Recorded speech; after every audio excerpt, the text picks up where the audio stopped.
सुप्रभात प्यारे बच्चों, आप सब कैसे हैं। आशा है आप सभी स्वस्थ होंगे। आज हम व्याकरण वाटिका से अशुद्धि शोधन का अध्ययन करेंगे। यदि वर्णों का उच्चारण शुद्ध रूप से नहीं किया जाए तो लिखने में भी अशुद्धियाँ हो जाएंगी, क्योंकि हिंदी एक ऐसी भाषा है जिसे जैसे बोला जाता है उसे वैसे ही लिखा भी जाता है। बच्चों, कभी कभी हम भाषा में अशुद्धियाँ कर जाते हैं। ये अशुद्धियाँ दो प्रकार की होती हैं। पहली शब्दों की अशुद्धियाँ, दूसरी वाक्यों की अशुद्धियाँ। पहले हम शब्दों की अशुद्धियों की बात करेंगे। बच्चों, शब्दों को सही ढंग से लिखने का मतलब यह है कि उनकी वर्तनी सही होनी चाहिए। अभी आपको बताया था कि हिंदी भाषा में जैसे बोलते हैं वैसा ही उसे लिखते भी हैं।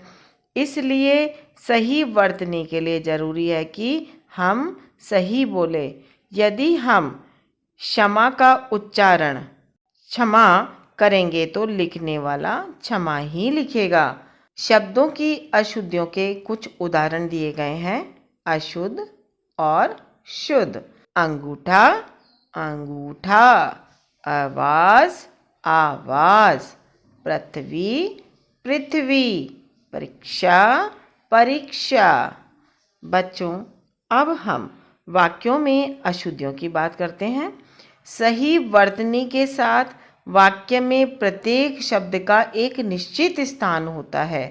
संज्ञा, सर्वनाम, क्रिया, विशेषण आदि यदि अपने निश्चित स्थान पर ना लिखे जाएं तो वाक्य अशुद्ध हो जाता है। वाक्य में लिंग वचन का सही प्रयोग ना होने पर भी वाक्य अशुद्ध होता है। वाक्यों की अशुद्धियों के कुछ उदाहरण देखिए। खरगोश को काटकर गाजर खिलाओ। देखो बच्चों, ये वाक्य अशुद्ध है। शुद्ध वाक्य क्या होगा? खरगोश को गाजर काटकर खिलाओ।